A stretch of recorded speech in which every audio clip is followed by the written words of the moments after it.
Hello मेरे प्यारे students, CMA inter final जैसा भी आप जहाँ पे भी हैं, ये वीडियो को पूरा सुनिएगा क्योंकि यहाँ पर मैं और आपके राहिल भैया मिलकर कुछ मिथ्स बस्ट करने आए हैं for your CMA inter and final exams which are in disguise nothing but silent warnings from ICMAI to help you to perform better. तो ये सारे के सारे हम लोगों ने डिराइव कहाँ से किए हैं, राहिल भैया आप बताएं। सर ये जब अभी हम दिसंबर 25 के पेपर्स को सॉल्व कर रहे थे तब हमें एग्जाम पेपर को सॉल्व करते करते ये एक्सपीरियंस हुआ है। ऐसा नहीं है कि कोई मनगढ़ंत बातें बताई जा रही है, ये एक हिडन इंसाइट है जो कि आप प्रीवियस एग्जाम पेपर सॉल्व करके ही निकाल सकते हैं। और अभी क्या आप सोचेंगे कि अभी इसकी क्या जल्दी है, हम तो आराम से एग्जाम देंगे तो आराम से इसके बारे में सुन लेंगे, ऐसा नहीं है। इसको फर्स्ट डे से जान लोगे तो आपका क्लासेस करने का जो टेंडेंसी है उसमें कुछ परिवर्तन आ जाएगा।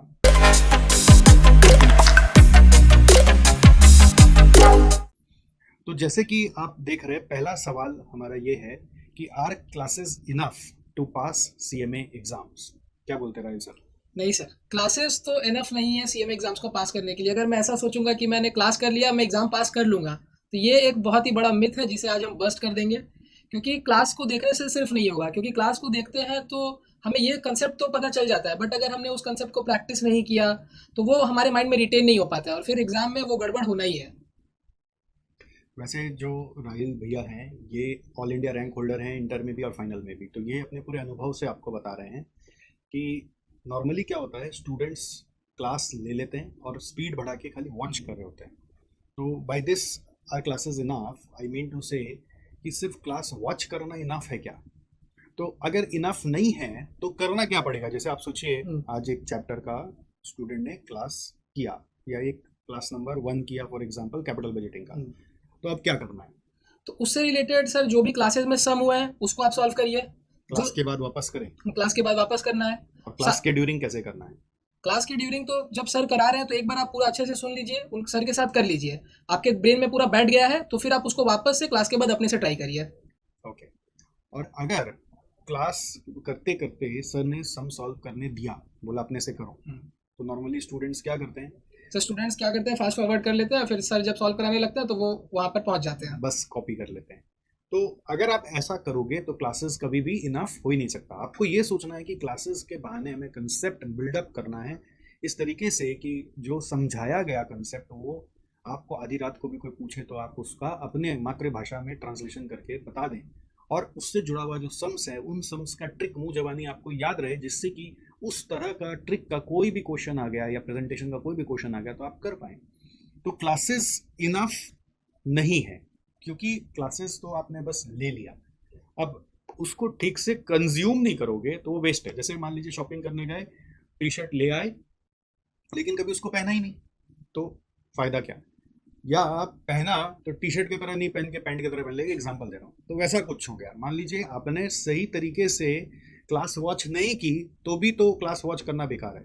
तो नॉर्मली स्टूडेंट्स क्या करते हैं पता है, 1.5x तक का स्पीड बढ़ा लेते हैं और क्लासेस बस झट झट झट झट झट झट झट झट चल रहा है।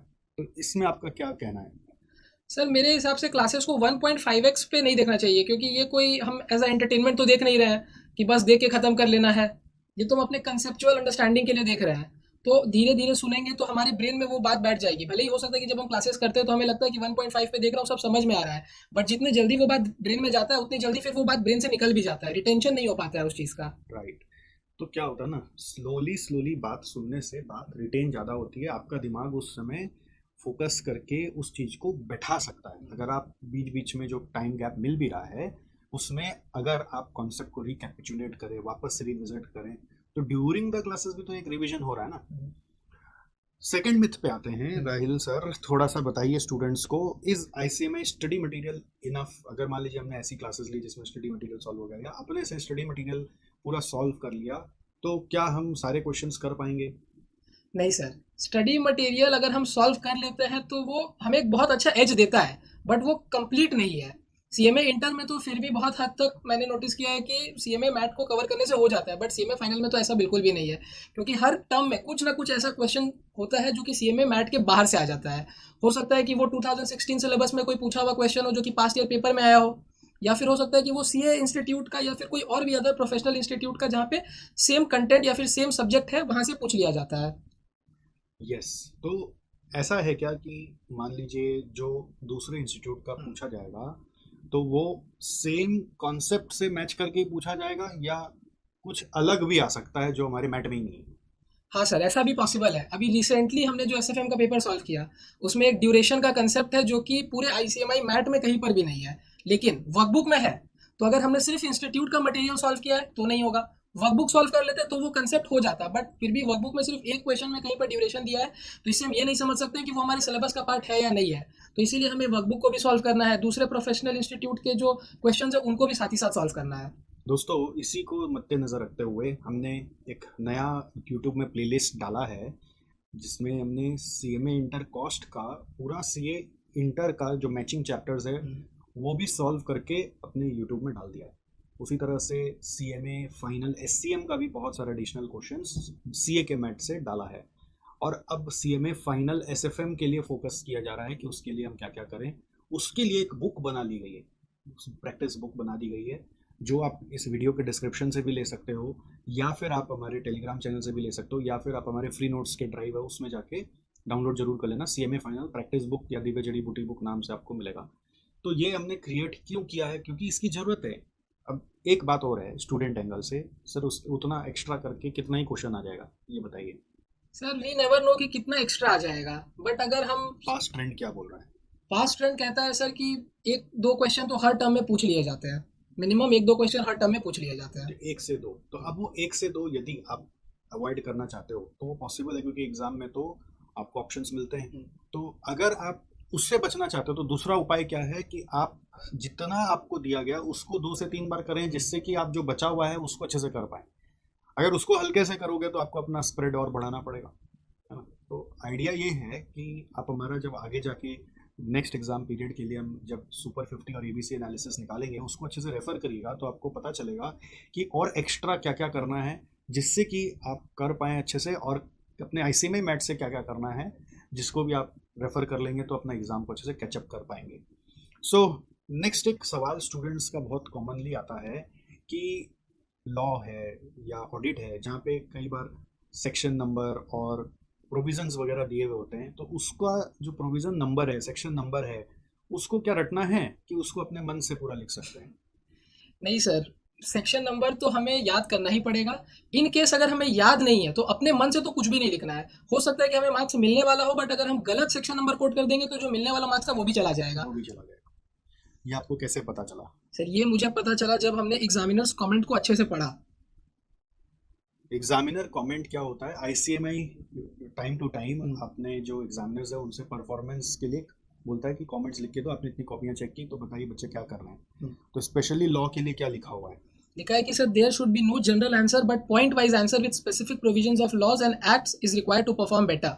फिर और ऑडिट में भी क्या लिखा हुआ आप दिखाइए। ऑडिटिंग में सर लिखा हुआ है कि हमें थ्योरेटिकल आंसर्स को पॉइंट वाइज लिखना है और रेफरेंस देना है अप्रोप्रिएट सेक्शन का ऑफ द एक्ट, और जनरल आंसर्स को बिल्कुल भी अवॉइड करना है। समझ गए? आपको बात समझ में आई? तो मेमोराइज करना पड़ेगा अगर अच्छा नंबर उठाना है। और मैं आपको ये बता देता हूँ, most of CMA students inter हो चाहे फाइनल हो लुढ़कते लॉ और ऑडिट जैसे सब्जेक्ट में है, क्योंकि उनका थोड़ा सा ये मेमोराइजेशन पावर वीक होता है। तो अगर आप मेमोराइज नहीं कर सकते तो फंस जाएंगे।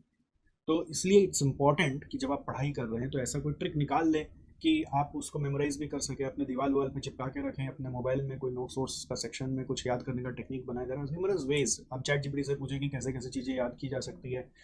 आप नोटबुक एलएम को यूज़ करें जिसमें माइंड मैप बना के आपको दे देगा। तो lot of ways are there, but आपको वो परिश्रम याद करने के लिए करना है, वो वर्ड्स को रटना है, वो सेक्शन को रटना है।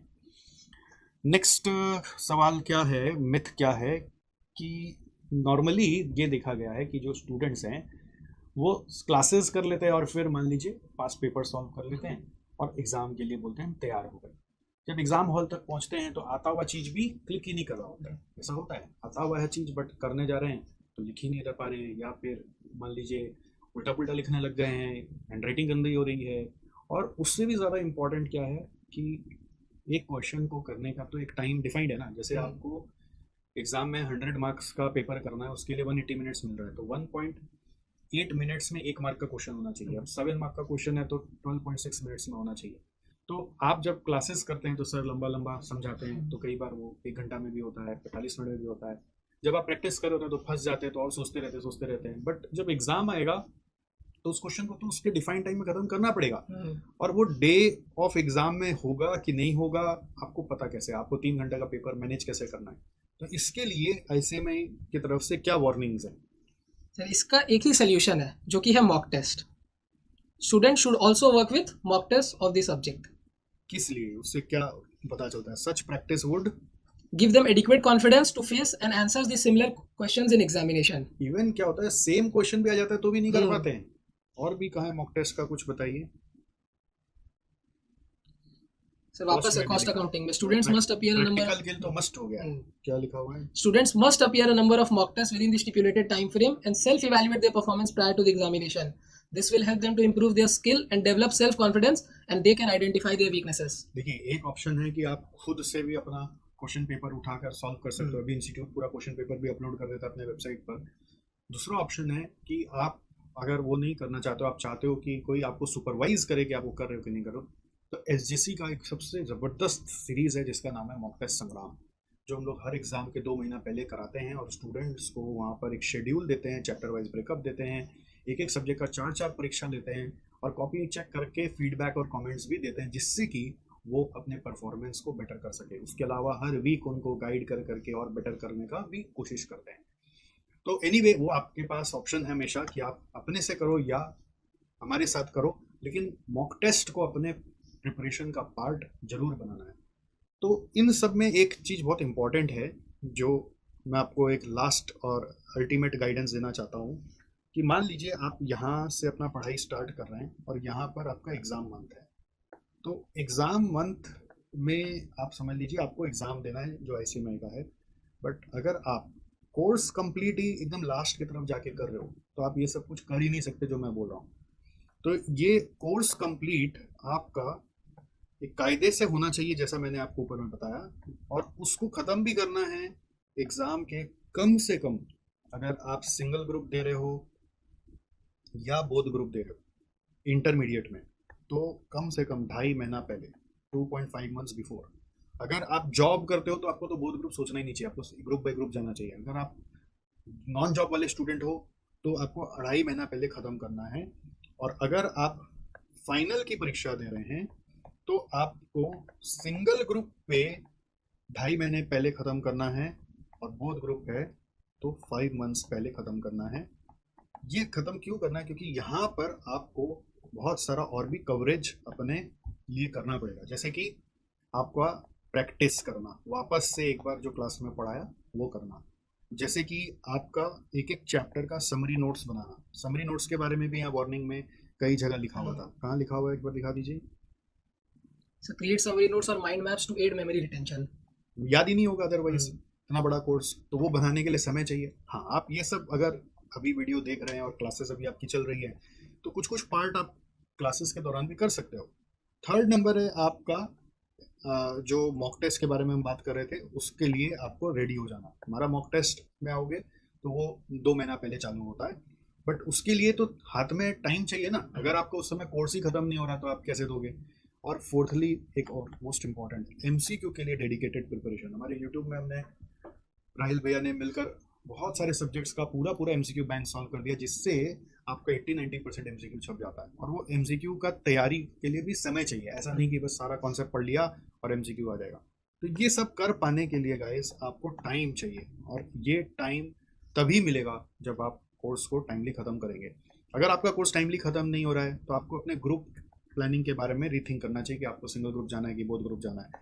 ज़बरदस्ती एग्ज़ाम देने से कोई फ़ायदा है नहीं, क्योंकि फिर जो बच्चे ऐसा करते हैं वो एक विशियस साइकिल ऑफ अटेम्प्ट्स में फंस जाते हैं। अगर आप फर्स्ट अटेम्प्ट को बेस्ट अटेम्प्ट करके दोगे तो फर्स्ट में निकल जाओगे, ज़्यादा से ज़्यादा सेकंड लगेगा। बट अगर फर्स्ट कोई हल्का में दोगे तो सेकंड, थर्ड, फोर्थ कितना दूर तक अटेम्प्ट देते रहोगे, कोई ठीक नहीं है। राइट? कुछ और आपको क्लोजिंग मैसेज देना है स्टूडेंट्स को? सर क्लोजिंग मैसेज तो मैं यही देना चाहूँगा कि मॉक टेस्ट पे सबसे ज़्यादा एम्फेसाइज करना है। भले ही आप SJC से मत लेके आप खुद से ही ट्राई करिए, क्योंकि क्या होता है ना कि एग्जाम के टाइम पे जब हम बहुत सारे पैरामीटर्स होते हैं जिसकी वजह से हमारे ब्रेन पे स्ट्रेस पाइलअप हो जाता है, तो आती हुई चीज़ें भी हम बार बार गलत कर जाते हैं। तो उसको ठीक मीन्स देखने के लिए कि मैं कितना स्ट्रेस में हूँ, ये सिर्फ मेरे को मॉक टेस्ट से ही पता चल सकता है कि मेरा इमोशनल बैलेंस कैसा है, मैं हैंडल कर पाऊंगा या नहीं कर पाऊंगा। तो इसीलिए मैं आप लोगों से ये रेकमेंड करूंगा कि प्लीज़ मॉक टेस्ट ज़रूर दें। और मैं रिकमेंड करूंगा कि क्लासेस को कंज्यूम करें ठीक से, जैसे खाना बोलते हैं ना, चबा चबा के खाओ, ठीक से सलाइवा मिक्स करो, वैसे समझ समझ के प्रॉपरली अंडरस्टैंडिंग लाते हुए क्लासेस करें। ऐसा जस्ट घबड़ घबड़ घबड़ खाने से कोई फायदा नहीं होगा। चलिए, thank you so much for watching till here. और यदि आपको लगता है कि इसके बियॉन्ड भी आपको हेल्प चाहिए तो आप प्लीज़ कमेंट करें इस वीडियो में, we will be happy to answer you, और you may connect to our SGC team. चलिए, bye bye, all the bye best. Bye.